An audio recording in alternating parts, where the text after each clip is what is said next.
abra sua Bíblia, por gentileza, no livro de Atos dos Apóstolos. Livro de Atos dos Apóstolos, capítulo 2.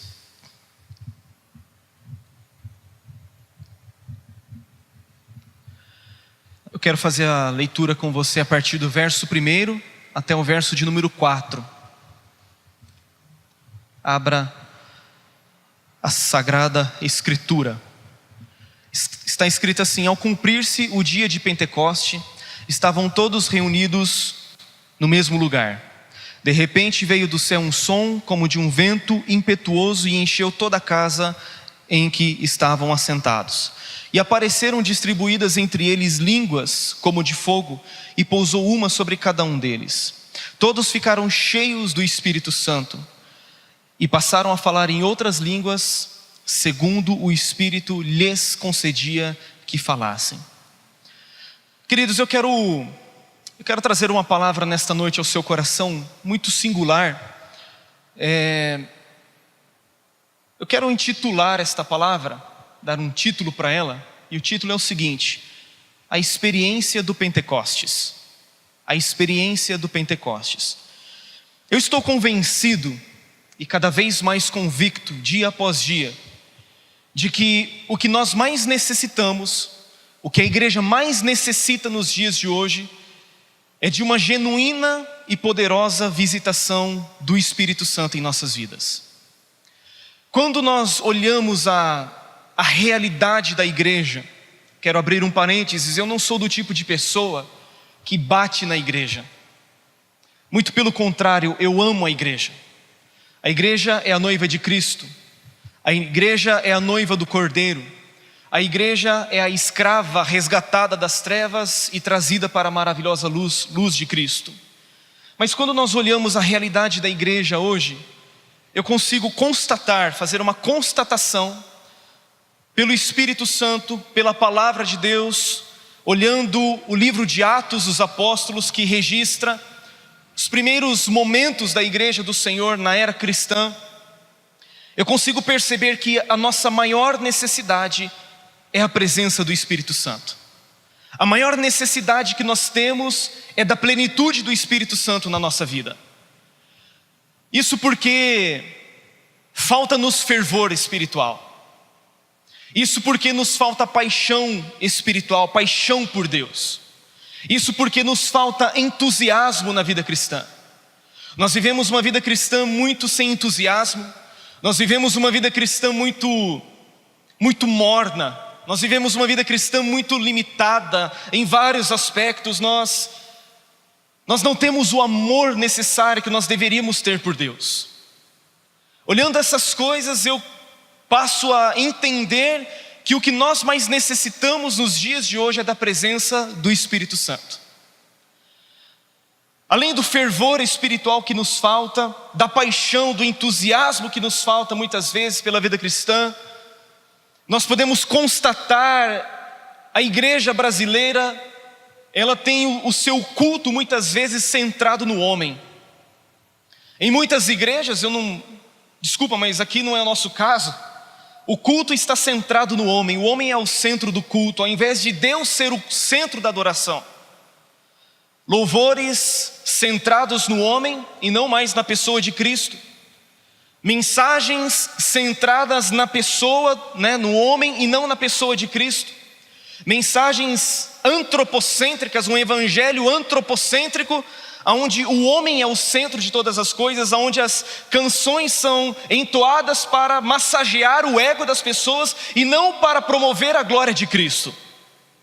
E quando nós olhamos o livro de Atos dos Apóstolos, nós vamos perceber que os primeiros discípulos foram cheios do Espírito Santo, e a partir desse momento, a vida deles passou a ter Cristo como centro.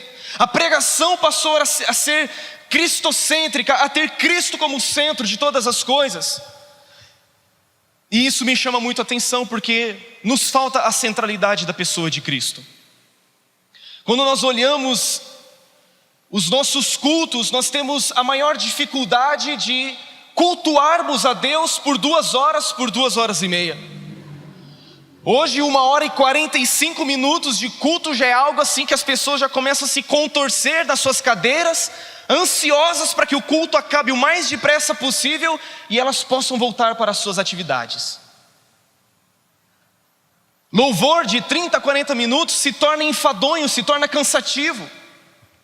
Agora, se fizermos uma proposta, olha, eu tenho uma proposta para você poder ganhar dinheiro. Só que é o seguinte, você vai ter que trabalhar 8 horas em pé. A pessoa vai dizer assim, e a hora extra eu posso fazer? Mas louvar a Deus por 30, 40 minutos com toda a intensidade da sua vida, eu estou cansado. Aí já coloca aquela mão nas costas aqui, né? Tipo eu assim, meio velho. Dor nas costas, meu Deus do céu. Palavra, passou de 30 minutos, não, já perdeu a atenção. Hoje as pessoas já nem trazem mais a Bíblia para a igreja, né? Elas já trazem o celular. Eu uso, queridos, todos esses aplicativos. Eu leio a Bíblia em todas as versões possíveis e impossíveis através dessas ferramentas. Mas as pessoas já não trazem mais a Bíblia para a igreja porque, não, pastor, eu estou usando o meu aplicativo.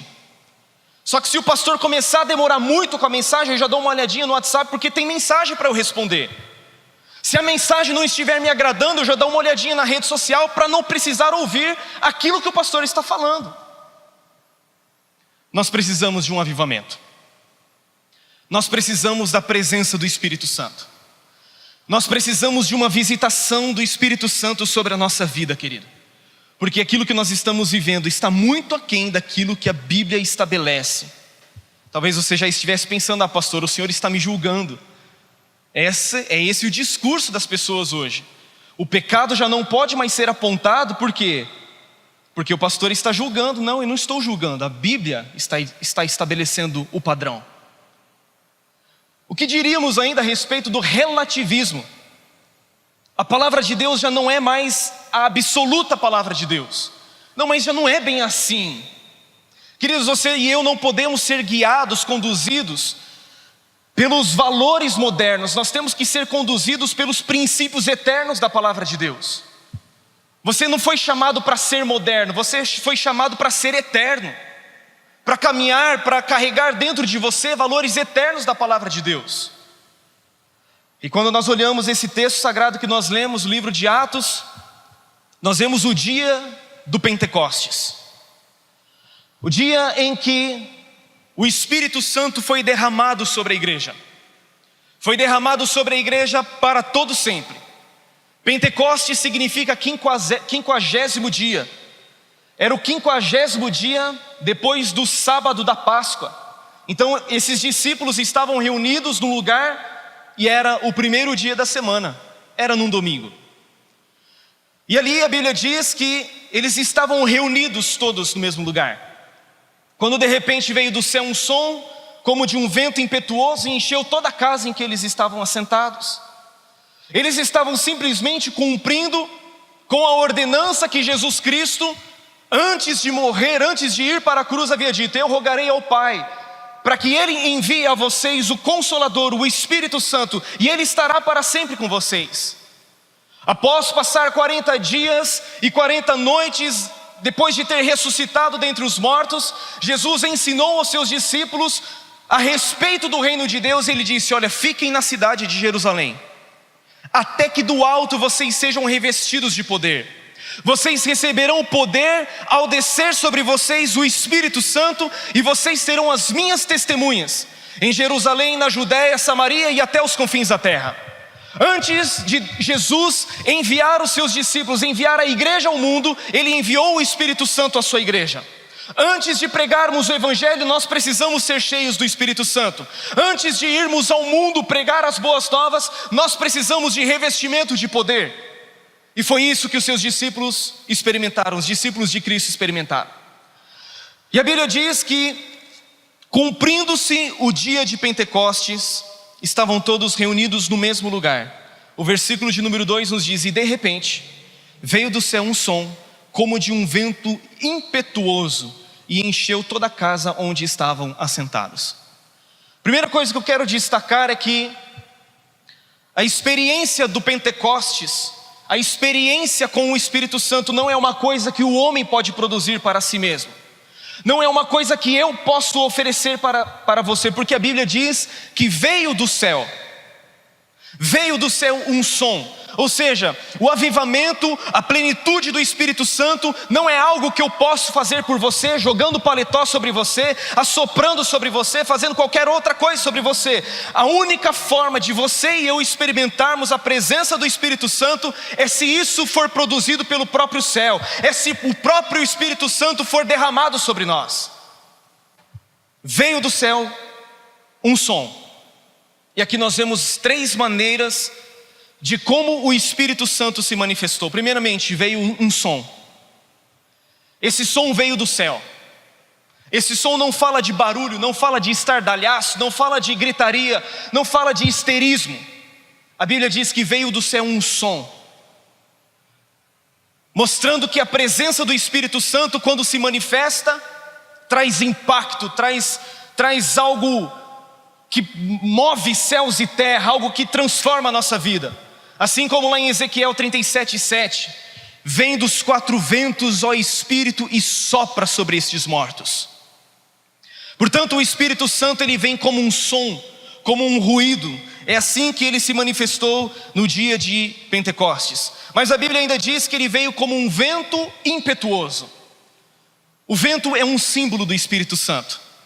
Jesus disse: olha, o vento sopra aonde quer, ouves a sua voz, mas não sabes de onde vem nem para onde vai. Assim é todo o que é nascido do Espírito.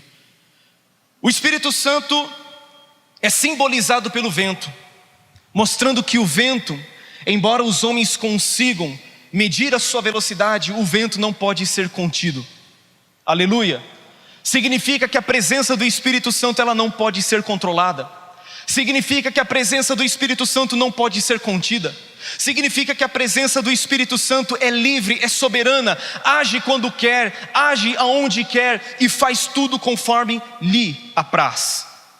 O Espírito Santo vem como um vento impetuoso e encheu toda a casa onde aqueles discípulos estavam assentados. É tão interessante que eles estavam assentados. O judeu, ele não ora assentado. O judeu ou ora em pé ou ele ora ajoelhado. Significa que eles estavam assentados. Talvez eles não estavam orando naquele momento, mas eles estavam reunidos naquele lugar, aguardando do Pai o cumprimento da promessa. E o versículo de número 3 vai nos mostrar ainda uma terceira forma de como o Espírito Santo se manifestou. A Bíblia diz: e apareceram distribuídas entre eles línguas como de fogo, e pousou uma sobre cada um deles, Apareceram distribuídas entre eles o quê? Línguas como de fogo. O fogo também simboliza o Espírito Santo. A Bíblia diz no livro de Hebreus capítulo 10 que Deus é fogo e fogo consumidor. Sempre que Deus se manifesta, Ele se manifesta também através do fogo. Por quê? Porque a sua natureza é uma natureza de fogo. Moisés, quando estava no Monte Horebe, ele viu aquela sarça ardendo em fogo e ele percebeu que aquela sarça não se consumia, e aquilo chamou a sua atenção. A Bíblia diz que quando Gideão ofereceu um holocausto ao Senhor, aquele holocausto, aquele sacrifício foi consumido pelo fogo. Deus respondeu com fogo. Salomão, quando foi inaugurar o seu templo lá na cidade de Jerusalém, e na consagração, na inauguração do templo, ele ofereceu um sacrifício e aquele sacrifício foi consumido com fogo. Quando Elias, o profeta, foi restaurar a nação de Israel, ele desafiou 450 profetas de Baal, dizendo: olha, o Deus que responder com fogo, esse é o Deus verdadeiro. Elias, a Bíblia diz que ele preparou o sacrifício, partiu os animais ao meio, ele abriu uma profunda vala, jogou abundância de água sobre aquele sacrifício, e ele orou ao Senhor dizendo: Senhor, responde, Senhor, para que este povo saiba que só Tu és Deus. E aquele sacrifício todo encharcado de água, ele foi consumido pelo fogo da presença de Deus. A Bíblia diz em Jeremias capítulo 23 que a palavra de Deus é fogo. Malaquias capítulo 3, verso de número 2, falando a respeito da vinda de Jesus, diz que ele é como o fogo do ourives, ou seja, ele se assenta como o ourives para purificar o seu povo. O próprio João Batista, anunciando a vinda de Jesus Cristo, disse: ele vos batizará com o Espírito Santo e com fogo. Jesus em Lucas 12:49 disse: eu vim para lançar fogo sobre a terra. A natureza de Deus é uma natureza de fogo. Aquilo que estava acontecendo no dia de Pentecostes era o cumprimento daquilo que João Batista disse: ele vos batizará com o Espírito Santo e com fogo. Nós precisamos ser incendiados pela presença de Deus. Nós precisamos ter o nosso coração aquecido pela presença de Deus. E o fogo tem pelo menos quatro importâncias. Ele tem 4 objetivos. Primeiramente, o fogo ilumina. O fogo traz luz. A Bíblia diz: lâmpada para os meus pés é a tua palavra e luz para o meu caminho. Nós precisamos do batismo com o Espírito Santo, da plenitude do Espírito Santo. Para quê? Para que a nossa vida seja iluminada, para que os olhos do nosso entendimento sejam iluminados, para que nós saiamos do estado de ignorância em que muitas vezes nos encontramos, crendo num Jesus que a Bíblia não diz que Ele é, crendo num Deus que a Bíblia jamais disse que Ele faria coisas que nós achamos que Ele faria. Nós precisamos de iluminação na nossa mente, iluminação no nosso coração, iluminação para os nossos pés. Mas o fogo não apenas ilumina, o fogo também aquece. O fogo vem para aquecer a nossa vida. Meu irmão, nós precisamos sair da nossa frieza espiritual. Nós precisamos sair desse lugar de falta de entusiasmo, de falta de paixão por Deus, de falta de paixão pela palavra de Deus. Nós precisamos ser cheios do Espírito Santo, consequentemente queimados por este fogo. Por quê? Para que a nossa vida espiritual seja aquecida. Quantos aqui desejam fogo do Espírito Santo? Queridos, porque ou nós somos incendiados pelo fogo de Deus, ou nós vamos nos apagar. Nós não podemos ser como aquela igreja de Laodiceia, quando Jesus disse para ela assim: olha, eu tenho uma coisa contra ti, porque você não é fria nem quente, mas você é morna, e por você ser morna eu estou a ponto de vomitar-te da minha boca. Nós, queridos, precisamos ser como brasas vivas.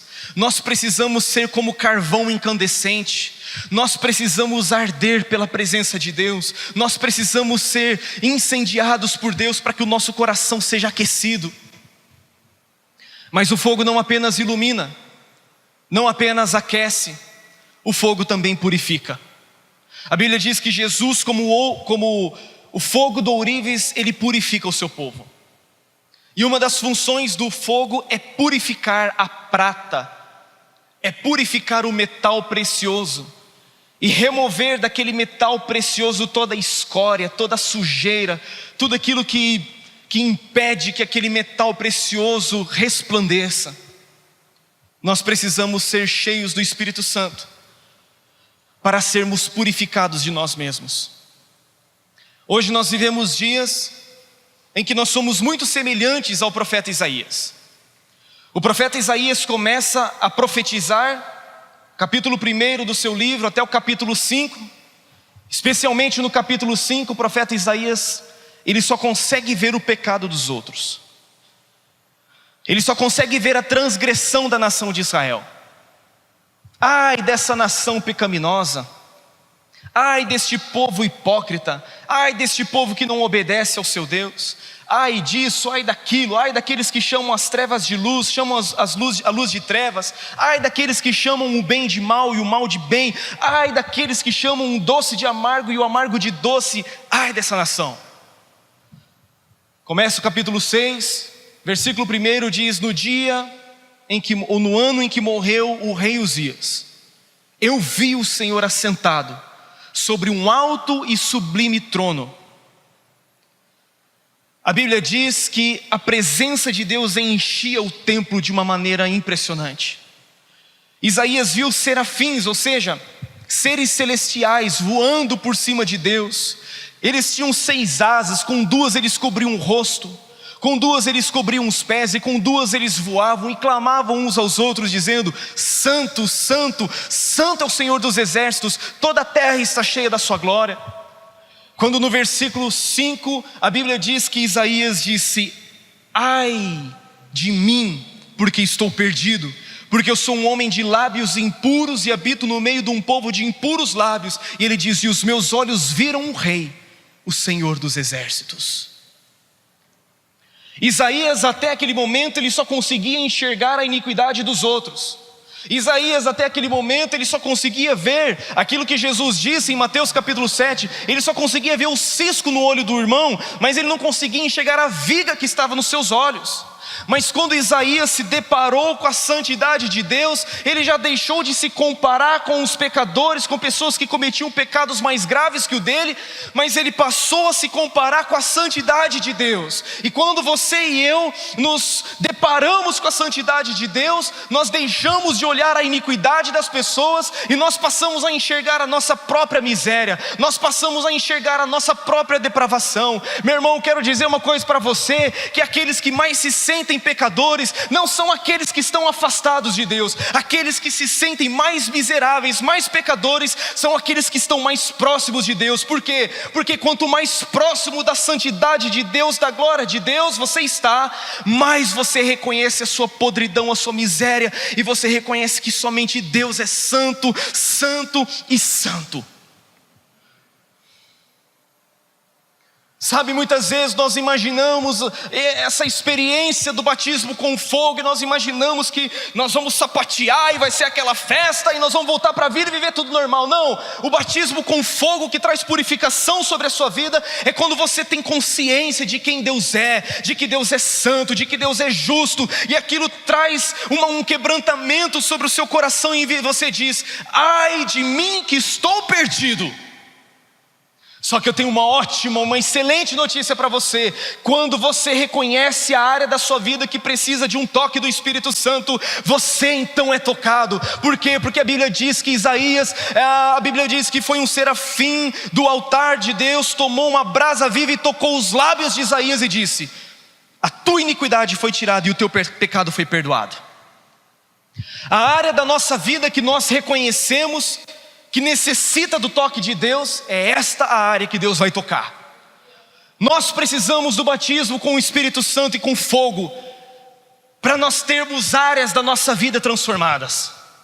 Nós precisamos ser incendiados por Deus para que a nossa vida seja purificada. Mas o fogo não apenas ilumina, o fogo não apenas aquece, o fogo não apenas nos purifica, como também o fogo, ele sempre se alastra. Aleluia! O fogo sempre se alastra, ninguém consegue conter o fogo. Meu irmão, pega um pedaço de graveto e joga no matagal, joga num terreno baldio para ver o que acontece. A floresta inteira se incendeia.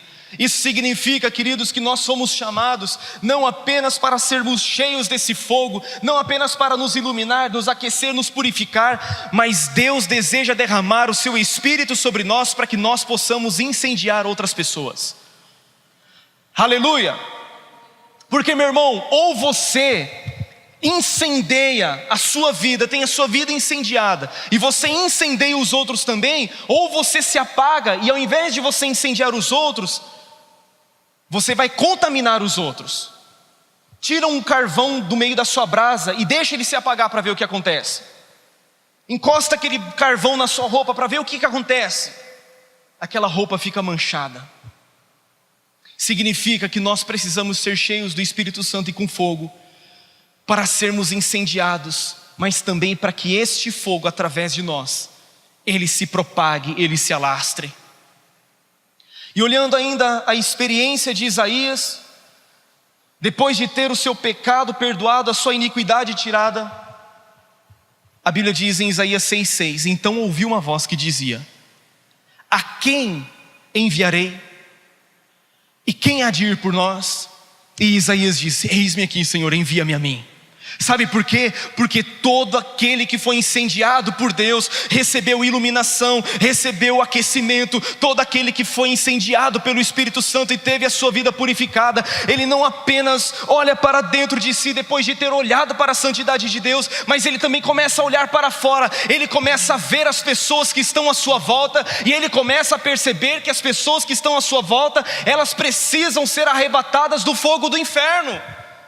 Toda vida incendiada por Deus vai também incendiar a vida de outras pessoas. Isaías, depois que viu a santidade de Deus, viu a sua própria miséria dentro de si, ele olhou para fora. Ele olhou para os que estavam perdidos. É por isso, meu irmão, quero dizer para você que fogo não é para brincar com ele. Fogo não é para a gente ficar se sentindo bem. O fogo de Deus vem sobre você, não é para fazer coceguinho no seu estômago, não é para você ter massagem no seu ego. O fogo de Deus vem sobre a sua vida também para você incendiar outras pessoas, para que este fogo através de você se alastre. Será que tem alguém aqui entendendo o que o Espírito Santo está falando?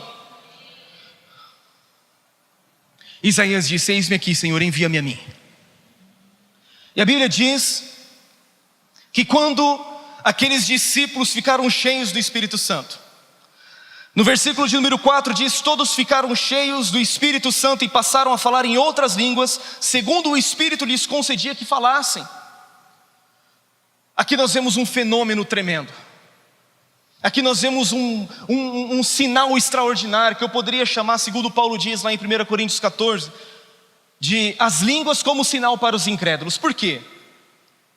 Porque a Bíblia diz que havia gente de todo o mundo visitando a cidade de Jerusalém naquele dia. A festa do Pentecostes era tão importante como a festa da Páscoa.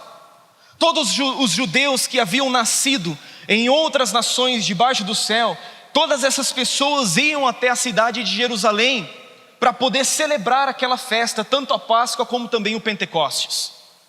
E a Bíblia diz que naquele dia pessoas estavam na cidade de Jerusalém e as pessoas ouviram aquela voz dos discípulos falando em outras línguas. E o que eles estavam escutando? Eles estavam escutando aqueles judeus, aqueles galileus, falando no idioma deles. Deixa eu ilustrar. É como se nós aqui, todos nós brasileiros, e vamos pensar que nós somos todos indoutos, não sabemos falar nenhuma outra língua, nenhum outro idioma. Quando de repente vem gente de tudo que é lugar do mundo, e nós começamos com os nossos próprios lábios a anunciar as grandezas de Deus, e cada um começa a ouvir na sua própria língua, no seu próprio idioma, a respeito das grandezas de Deus. Foi isso que aconteceu naquele dia. Tanto que quando a Bíblia diz que eles falavam em outras línguas, a palavra que define ali outras línguas no original grego é a palavra dialectos. Ou seja, eles passaram a ouvir aqueles galileus falando das grandezas de Deus, cada um no seu próprio idioma. E tinha mais de 14 pessoas de nações diferentes, 14 nações diferentes ali. E quando aquilo foi ouvido por aquelas pessoas, elas se admiravam. Elas foram cheias de uma perplexidade, elas foram cheias elas foram tão impactadas com aquela cena que elas falaram: meu Deus do céu, como que nós podemos ouvir esses homens falar as grandezas de Deus em nossa própria língua? Como que isso pode acontecer? E sempre tem aqueles que zombam. Outros diziam: esses caras estão embriagados, esses caras estão bêbados. Mas isso foi uma grande oportunidade para que Pedro e os 11 apóstolos se levantassem e pregassem o evangelho a todas aquelas pessoas. Isso que estava acontecendo era um prenúncio de que Deus alcançaria todas as nações através do evangelho, de que Deus alcançaria todas as outras pessoas de todas as nações do mundo através da pregação do evangelho. E quando isso começou a acontecer, e eles começaram a zombar, a dizer que aqueles homens estavam embriagados, a Bíblia diz no versículo 14 de Atos 2, que Pedro se levantou com os 11, e erguendo a sua voz, os advertiu nestes termos: varões judeus e todos os habitantes de Jerusalém, tomai conhecimento disso e atentai nas minhas palavras. Então do versículo 14 até o versículo 21, Pedro começa a explicar o que estava acontecendo. Pedro começa a trazer a interpretação das Sagradas Escrituras, de que aquilo que estava acontecendo era o que Deus havia anunciado por intermédio do profeta Joel. Quando o Senhor disse: olha, e acontecerá que nos últimos dias eu derramarei do meu espírito sobre toda a carne. Os vossos jovens terão visões, os vossos velhos sonharão sonhos, os filhos e as filhas profetizarão, e até sobre os meus servos e servas derramarei do meu espírito e profetizarão. E o apóstolo Pedro começa a trazer então a interpretação: olha, o que está acontecendo é cumprimento de profecia. O que está acontecendo é o que Deus prometeu através do profeta Joel. E a partir do versículo 22 até o versículo 36, o apóstolo Pedro então passa a anunciar uma mensagem cristocêntrica, mostrando a centralidade da pessoa de Cristo, mostrando a vida, a morte, a crucificação, a ressurreição, a exaltação e o senhorio de Cristo Jesus. Pedro passa a anunciar, a partir do verso de número 22, a vida de Cristo. Veja comigo. Ele diz: varões israelitas, atendei a estas palavras. Jesus o Nazareno, varão aprovado por Deus diante de vós, com milagres, prodígios e sinais, os quais o próprio Deus realizou por intermédio dele entre vós, como vós mesmos sabeis. Pedro passa a falar a respeito do ministério de Jesus. Pedro passa a falar a respeito da vida de Jesus, que foi marcada com sinais, com prodígios e com maravilhas, os quais Deus realizou por intermédio dele. Mas Pedro passa a falar a respeito da crucificação de Jesus. Ah, meus irmãos, como nos dias de hoje nós necessitamos que Deus levante pregadores que preguem a cruz de Cristo. Como nós necessitamos nos dias de hoje que as pessoas ouçam a respeito do Cristo e dele crucificado. O apóstolo Paulo, na cidade de Corinto, ele decidiu nada saber senão a Jesus Cristo e a este crucificado. Porque a cruz pode ser para uns loucura, para outros pode ser a fraqueza de Deus, mas para nós, os que somos salvos, a cruz é o poder de Deus para a salvação de todo aquele que crê. A cruz continua sendo a mensagem central do cristianismo. A cruz continua falando a respeito do sacrifício de Jesus. Nós não podemos deixar de anunciar a Cristo crucificado. Nós não podemos deixar de anunciar que Ele foi crucificado por causa das nossas transgressões. O apóstolo Pedro diz no versículo 23 que Jesus foi entregue pelo determinado desígnio e presciência de Deus. Ele está mostrando que a cruz não pegou Deus de surpresa. Ele está dizendo que a cruz não foi um plano B de Deus. Pedro está dizendo que ele foi entregue pelo determinado desígnio e presciência de Deus. E Pedro diz o seguinte: vós o matastes, crucificando-o por mãos de iníquos. Hoje as pessoas anunciam: calma, querido. Calma, Deus conhece o teu coração. Calma, Deus conhece o teu coração.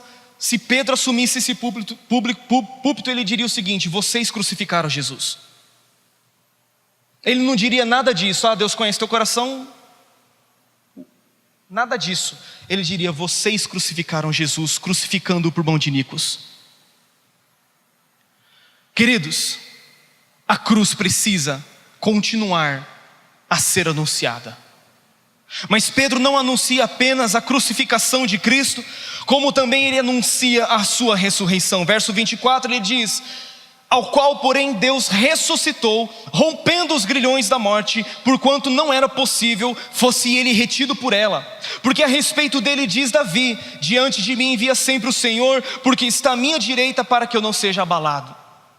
O Cristo a quem nós anunciamos nessa noite, ele não permaneceu naquela tumba, ele não permaneceu naquela sepultura. O Cristo, o qual nós anunciamos nesta noite, ele está vivo e vive pelos séculos dos séculos. Não foi possível que a morte o segurasse, porque ele era santo, porque ele não tinha corrupção, porque ele não tinha nele pecado algum. O Cristo a quem nós anunciamos não é o Cristo que viveu e está morto, mas é o Cristo que esteve morto e vive pelos séculos dos séculos e tem as chaves da morte e do inferno em suas mãos. É esse Cristo que nós anunciamos, é esse Cristo que nós servimos, o Cristo ressurreto da parte de Deus, o Cristo que venceu a morte, o Cristo que anda no nosso meio, o Cristo que venceu a morte, o Cristo que venceu principados e potestades, o Cristo que tomou as chaves da morte e do inferno, o Cristo que venceu o pecado, que venceu o diabo, que venceu a lei, que removeu da nossa vida toda a condenação, e agora nenhuma condenação há para aqueles que estão em Cristo Jesus, porque Ele venceu e triunfou na carne. Aleluia! É este Cristo que Pedro está anunciando, não o Cristo que dá casa própria, não o Cristo que dá prosperidade, não o Cristo que dá carro novo, não o Cristo que tira suas dívidas, mas o Cristo ressurreto, o Cristo que morreu por causa dos nossos pecados e ressuscitou para a nossa justificação. É esse Jesus que nós precisamos anunciar, irmãos.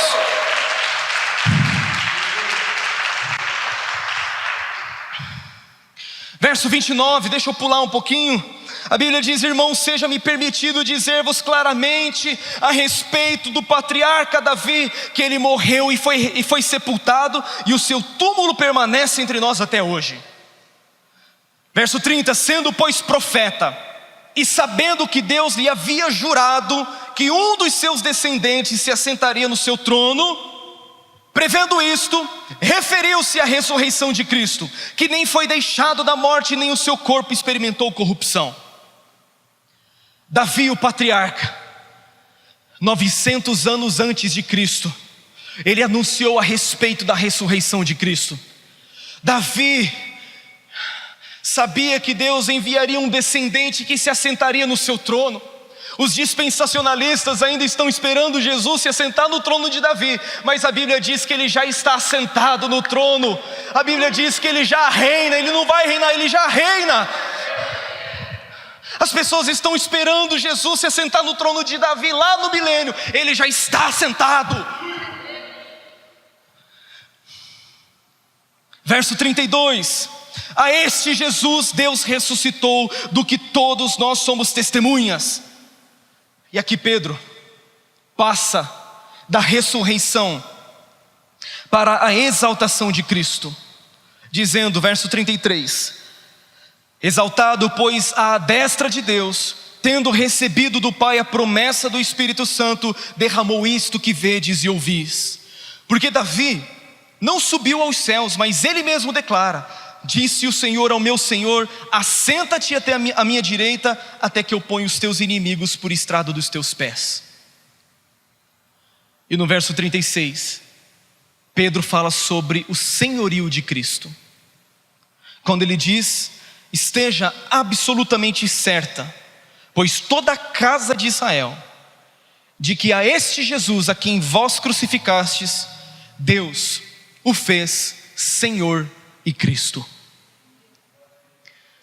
Crucificação, ressurreição, exaltação e senhorio de Cristo. Esta é a mensagem de Pedro. E você vai ver no livro de Atos que todas as outras mensagens pregadas, elas tinham esta essência: Cristo, a centralidade de Cristo na mensagem. Ele foi crucificado, ele ressuscitou, ele foi exaltado e ele está à direita de Deus. Ele é Senhor e Cristo. E o melhor de tudo, queridos, é que esta mensagem ela é eficaz também no seu resultado. A Bíblia diz que quando aqueles homens, no verso 37, ouvindo eles estas coisas, o que diz? Compungiu-se-lhes o coração e perguntaram a Pedro e aos demais apóstolos: que faremos? É a mensagem que Pedro não fez apelo. É a mensagem que Pedro não precisou ficar apelando. Oh, gente, pelo amor de Deus, será que tem alguém aqui que quer Jesus? Nós pastores, a gente quase faz leilão. Meu Deus, será que existe alguém aqui que quer Jesus? Ofereço R$5 para quem quiser Jesus, aí ninguém aceita. Ofereço R$10 para quem quiser Jesus, aí ninguém aceita. Daqui a pouco a gente está pagando para as pessoas aceitarem Jesus. Gente, alguém aqui quer Jesus, pelo amor de Deus? Aqui não foi o caso, não foi o que aconteceu com Pedro. Por quê? Porque a Bíblia diz que eles, ouvindo estas coisas, compungiu-se-lhes o coração. Eles se quebrantaram de uma tal forma, depois de ouvirem aquela mensagem, que eles disseram para os apóstolos: o que nós vamos fazer? Foram eles que perguntaram para Pedro e para os apóstolos: o que nós temos que fazer agora? Aí Pedro diz: arrependam-se e convertam-se. Arrependei-vos e cada um de vós seja batizado em nome de Jesus Cristo para a remissão dos vossos pecados, e recebereis o dom do Espírito Santo. Não é isso que está escrito? Arrependei-vos e cada um de vós seja batizado em nome de Jesus Cristo para a remissão dos vossos pecados, e recebereis o dom do Espírito Santo. Recebereis a dádiva do Espírito Santo. Pedro diz o seguinte no verso 39: pois para vós outros é a promessa. Apenas para eles? Não. Pedro diz: olha, para vocês é a promessa, para os vossos filhos e para todos os que ainda estão longe, isto é, para quantos o Senhor nosso Deus chamar. Pedro está dizendo: essa promessa é para vocês, é para os filhos de vocês e para todos aqueles a quem o Senhor chamar. Eu quero dar uma ótima notícia para você. Esta promessa é para você. A promessa do derramamento do Espírito Santo é para você. A promessa do Evangelho, da centralidade de Cristo, é uma promessa para você. É uma promessa para você, para os seus filhos e para todos aqueles a quem o Senhor ainda chamar. Essa promessa do Espírito Santo, queridos, não ficou no dia de Pentecostes. Apesar do dia de Pentecostes ser um dia histórico, um dia que nunca mais vai se repetir, o derramamento do Espírito Santo continua sendo efetuado por Deus. No capítulo 4 nos diz que, tendo eles orado, tremeu o lugar onde estavam e todos foram cheios do Espírito Santo. Filipe pregando na cidade de Samaria, Pedro e João descem até aquela cidade, eles impõem as mãos sobre aquelas pessoas e elas são cheias do Espírito Santo. Pedro pregando em Atos capítulo 10 na casa de Cornélio, a mensagem de Pedro foi interrompida quando de repente caiu o Espírito Santo sobre todos aqueles que ouviam a palavra de Deus. A Bíblia diz, queridos, que muitos outros derramar do Espírito Santo aconteceram. Em Éfeso, na terceira viagem missionária de Paulo, 12 homens aproximadamente, eles tinham ouvido apenas a respeito de Jesus até o caminho de João, e Paulo perguntou: vocês receberam o Espírito Santo quando vocês creram? Eles disseram: nós nem sabemos que existe o Espírito Santo. E impondo as mãos sobre aqueles homens, eles passaram a profetizar e a falar em outras línguas. Queridos, o derramar do Espírito Santo não terminou no livro de Atos dos Apóstolos. Muitos outros moveres do Espírito Santo têm acontecido ao longo da era cristã, ao longo desses 2 séculos. Muitos outros avivamentos têm acontecido. Muitas vezes a igreja necessitou ser cheia do Espírito Santo e Deus derramou água sobre o sedento. Nós precisamos desesperadamente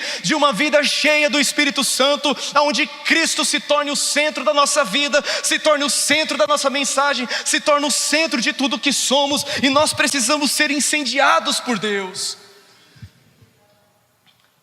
Nesta noite eu não vou fazer como talvez eu pensaria em outros tempos. Em outros tempos eu pensaria: gente, vem aqui todo mundo para frente. Vem todo mundo aqui para frente, nós, os pastores, vamos orar por vocês, vamos impor as mãos. Não, eu não vou fazer isso hoje. Sabe por quê? Porque eu quero que a sua busca pelo Espírito Santo não dure 5 minutos. Não dure 15 minutos aqui no final do culto. Eu quero que a sua busca pelo Espírito Santo seja uma busca incessante, seja uma busca perseverante, até que do alto você seja revestido de poder. Jesus disse: olha, fiquem na cidade. Ou seja, é uma ordem. A busca e a plenitude do Espírito Santo depende de uma obediência nossa. Fiquem na cidade até, mas é também perseverante, até que do alto vocês sejam revestidos. Até que, ou seja, enquanto eu não for cheio do Espírito Santo, eu não vou dar descanso para Deus. Mas nós precisamos entender que é uma promessa que vem do alto, até que do alto sejam revestidos de poder. Poder para uma vida de santidade. Poder para uma vida vitoriosa. Poder para ter a vitória sobre o pecado. Poder para ser um mártir, para ser uma testemunha, para ser alguém que se entrega por Cristo. Pastor, eu já busquei e eu não recebi. É claro, você buscou 5 minutos na sua casa. Ah, pastor, eu já tentei, mas eu não consigo. O futebol consegue. 90 minutos de futebol consegue, prorrogação e pênaltis. Assistir série no Netflix até 3 horas da manhã, mas ficar 1, 2, 3, 4 horas na presença de Deus não consegue. Até que sejais revestidos de poder, até que do alto sejais revestidos de poder. Estou certo ou não de que nós precisamos ser cheios do Espírito Santo?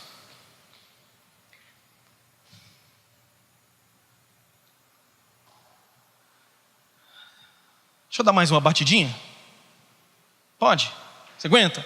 Você me ama, né? Não consegue orar meia hora aqui atrás com a gente, querido, das 7 às 7:30?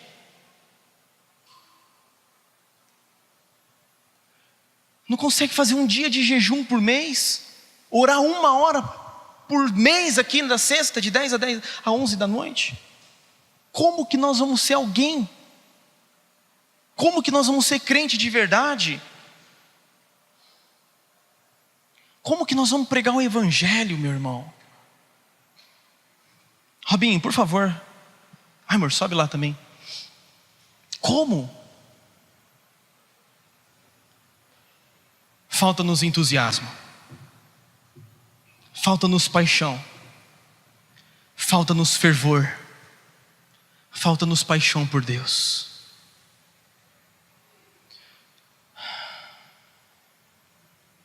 Outro dia, achei engraçado isso. Nós estávamos em São Paulo, numa conferência, eu ouvindo o pastor Luciano Subirá pregando, e ele contou a história de um cara que chegou para ele e disse assim: pastor, estou em crise, perdi o primeiro amor. Luciano Subirá disse: você não está em crise, cara, você está em pecado. Porque Jesus diz assim: ó, lembra-te de onde caíste. Antes ele diz: olha, tem uma coisa contra ti, que abandonaste o teu primeiro amor. E ele diz, Jesus, lembra-te de onde caíste, arrepende-te e volta à prática das primeiras obras. Perda do primeiro amor não é crise. Perda do primeiro amor é pecado. Pecado do qual precisamos nos arrepender. Você está entendendo? Coloque-se em pé no seu lugar.